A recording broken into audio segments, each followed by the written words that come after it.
En Daniel chapitre 7, une vision nous emmène dans un avenir lointain.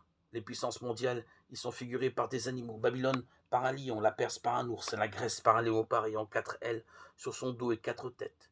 Daniel voit ensuite une quatrième bête, sauvage, terrible et effroyable et extraordinairement forte. Elle avait 10 cornes, Daniel 7, 2, 7. Cette quatrième bête sauvage préfigurait le puissant empire romain qui commença à prendre forme 3 siècles environ après que Daniel eut consigné sa prophétie. À propos de Rome, l'ange prophétisa. Quant à la quatrième bête, c'est un quatrième royaume qui se trouvera sur la terre, qui sera différent de tous les autres royaumes. Et il dévorera toute la terre et la piétinera et l'écrasera. Daniel 7, 23. Voici à ce sujet ce qu'on lit dans l'abrégé de l'histoire du monde de Wells.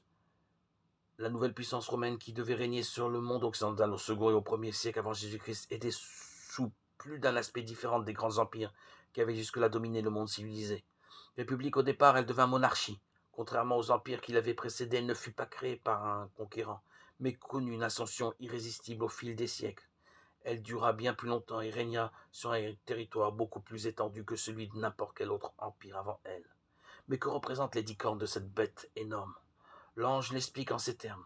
Et quant aux 10 cornes, ce sont 10 rois qui se lèveront de ce royaume, et un autre encore se lèvera après eux, et il sera différent des premiers, et il humiliera trois rois. Daniel 7, 24. Comment cela s'accomplit-il? Lorsque l'Empire romain commença à décliner au 5e siècle, il ne fut pas immédiatement remplacé par une nouvelle puissance mondiale. Il se démembra plutôt en un certain nombre de royaumes. Les 10 rois, avec le temps, l'Empire britannique triompha de ces 3 empires rivaux, l'Espagne, la France et les Pays-Bas, et devint la principale puissance mondiale. C'est en ce sens qu'une nouvelle corne humilia 3 rois.